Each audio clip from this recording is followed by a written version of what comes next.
आज हिंदी दिवस है। गृह मंत्री अमित शाह ने इस मौके पर कहा कि देश की मौलिक अभिव्यक्ति सही मायने में सिर्फ उस देश की अपनी भाषा में ही व्यक्त की जा सकती है।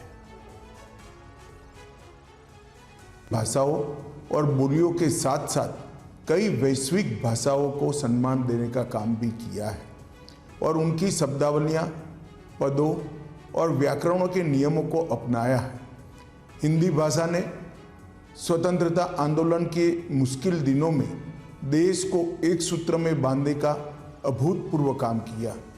इसने अनेक भाषाओं और बोलियों में बटे देश में एकता की भावना स्थापित की।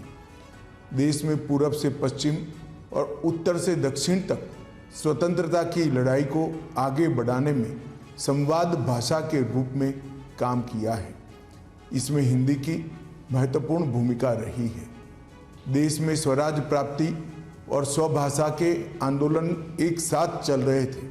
स्वतंत्रता आंदोलन और स्वतंत्रता प्राप्ति के बाद हिंदी की महत्वपूर्ण भूमिका को देखते हुए संविधान निर्माताओं ने 14 सितंबर 1949 के दिन हिंदी को देश की राजभाषा के रूप में स्वीकार किया था। किसी भी देश की मौलिक और सृजनात्मक अभिव्यक्ति सही मायनों में सिर्फ उस देश की अपनी भाषाओं में ही की जा सकती है।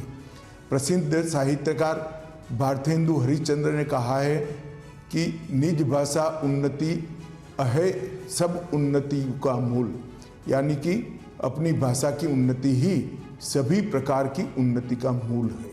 हमारी सभी भारतीय भाषाएं और बोलियां हमारी सांस्कृतिक धरोहर है, जिन्हें हमें एक साथ लेकर चलना है।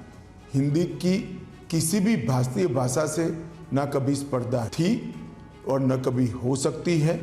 हमारी सभी भाषाओं को सशक्त करने से ही एक सशक्त राष्ट्र का निर्माण होगा। मुझे विश्वास है कि हिंदी सभी स्थानीय भाषाओं को सशक्त बनाने का माध्यम बनेगी।